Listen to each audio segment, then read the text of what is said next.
এরকম কেন হয় যে মাঝে মধ্যে কিছু মানুষকে বলতে শুনি, ও আমার দোয়া কবুল করা হয়নি, তাই না?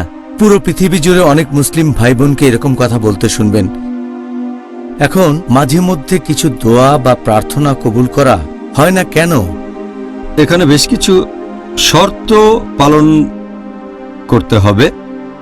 আর অনেক সময় দোয়া কবুল করা হয় না কারণ 1 নম্বর পয়েন্ট, হয়তো তার রোজগারটা হারাম, যেটা খাচ্ছে সেটা হারাম। হতে পারে যে উপায়ে সে টাকা উপার্জন করছে সে ব্যবসাটাই হারাম, হয়তো লেনদেন করে রিবা, তার মানে সুদ, অথবা সে এমন ব্যবসা করে যেখানে ঘুষ দিতে হয়, অথবা সে এমন কোনো ব্যবসা করে যেখানে মিথ্যে বলা, প্রতারণা খুব স্বাভাবিক। এসব কাজ আসলে হারাম, তার মানে নিষিদ্ধ। এটা অন্যতম একটা প্রধান কারণ যে জন্য দোয়া কবুল করা হয় না। 2 নম্বর, হয়তো সে অন্য কাউকে অত্যাচার করছে, অন্য কারো উপরে হয়তো জুলুম করছে। 3 নম্বর, হয়তো সে ভালো কাজের নির্দেশ দেয় না আর খারাপ কাজে নিষেধ করে না, যেটা করা ইসলাম ধর্মে ফরজ। এছাড়াও কারো দোয়া কবুল হতে গেলে আরো কিছু শর্ত পূরণ করতে হবে। এই কারণে বেশিরভাগ দোয়া কবুল হয় না। একটা হচ্ছে যে আমরা এরকম বলবো না যে হে আল্লাহ তুমি চাইলে আমাকে ক্ষমা করো, হে আল্লাহ তুমি চাইলে আমাকে রহমত করো, অথবা হে আল্লাহ যদি চাও আমাকে লালন পালন করো। কারণ আমাদের নবী মুহাম্মদ সাল্লাল্লাহু আলাইহি ওয়াসাল্লাম বলেছেন, এটা আছে সহিহ বুখারীতে খণ্ড নম্বর 9 বুক অব তাওহীদ হাদিস নাম্বার 7 477। আমাদের নবী বলেছেন, তোমরা দোয়ার সময় এভাবে বলো না যে হে আল্লাহ তুমি আমাকে চাইলে ক্ষমা করো, হে আল্লাহ তুমি চাইলে আমাকে দয়া করো, হে আল্লাহ তুমি চাইলে আমাকে উদারতা দেখিও। কারণ আল্লাহ সুবহানাহু ওয়া তাআলা যা চান তাই করেন, তাকে আদেশ করতে পারবেন না। এভাবে দোয়া করাটা পুরোপুরি ভুল। এই ভুলটা অনেক মানুষই করে থাকে, সে কারণে তাদের দোয়া কবুল হয় না। এছাড়াও অনেক সময় মানুষজন তারা কি করে, আল্লাহ তাআলাকে অনেক নাম দেয় যেটা আল্লাহ পবিত্র কোরআনে বলেননি অথবা নবীও কোনো হাদিসে বলেননি। তাই আল্লাহ সুবহানাহু ওয়া তাআলাকে এমন কোনো নামে ডাকা যেটা আল্লাহ অথবা রাসূল বলেননি, এভাবে দোয়া করা সম্পূর্ণ ভুল। এরপরে অনেক লোক যখন দোয়া করে তারা অনেকের জন্যই তখন দোয়া করতে থাকে। যেমন ধরেন তারা বলল ক্ষমা করে দেন আমার বাবাকে, আমার দাদাকে, তারপর দাদার বাবাকে, আমার মাকে, আমার নানিকে, তারপর নানির মাকে, আমার চাচাকে, চাচিকে, এভাবে বিশাল একটা তালিকা বানিয়ে ফেলে। এর বদলে সংক্ষেপে দোয়া করবেন, বলবেন যে ক্ষমা করেন আমার পরিবারকে, আমার আত্মীয় স্বজনদের অথবা মুসলিম ভাই বোনদের, এটুকুই যথেষ্ট। এছাড়া মানুষজন আরো কিছু একটা ভুল করে যে তারা দোয়া করে শব্দ করে, উচ্চস্বরে প্রার্থনা করে। আল্লাহ বলেছেন পবিত্র কোরআনে সূরা আরাফ অধ্যায় নম্বর 7 আয়াত নম্বর 55 যে তোমাদের প্রতিপালককে ডাকো বিনীতভাবে এবং গোপনে।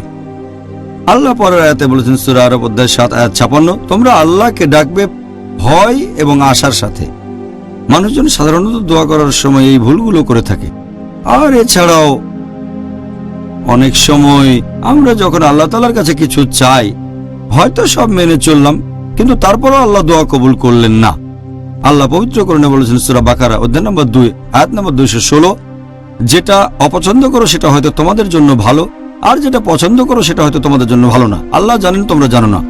এখন একজন মুসলিম হয়তো আল্লাহ তাআলার কাছে দোয়া করতে পারে, হে আল্লাহ আপনি আমাকে দেন একটা মোটরসাইকেল বা BMW, 1000 সিসির BMW গাড়ি দেন। আর আল্লাহ দোয়া কবুল করলেন না, কারণ আল্লাহ জানেন যদি তাকে BMW দেওয়া হয় হয়তো জোরে চালাবে, তারপর তার অ্যাক্সিডেন্ট করে পা ভেঙে ফেলবে। এখানে আল্লাহ তাআলা আসলে দোয়া কবুল না করে তার ডাকে সাড়া দিয়েছেন। আল্লাহ সুবহানাহু ওয়া তাআলা তিনি তো সবকিছুই জানেন, ভবিষ্যতে জানেন।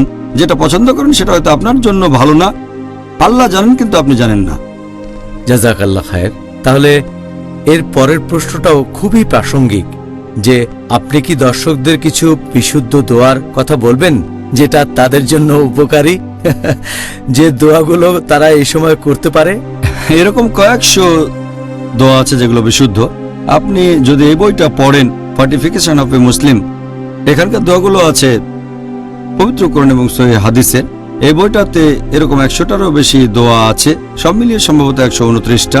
আর আমি এখানে কয়েকটা বলছি যেগুলো পবিত্র কোরআন এবং সহিহ হাদিসে উল্লেখ করা হয়েছে। সবচেয়ে কমন দোয়া যেটা পবিত্র কোরআনে আছে সূরা বাকারা অধ্যায় নম্বর 2 আয়াত নম্বর 201 যে रब्बना आतीना फिद दुनिया हसनतन व फिल आखिरति हसनतन व अज़ाबिन नार। হে প্রতিপালক, আমাদের কল্যাণ দাও এই দুনিয়াতে এবং আখিরাতে, আর আমাদের দোজখের আগুন থেকে রক্ষা করো।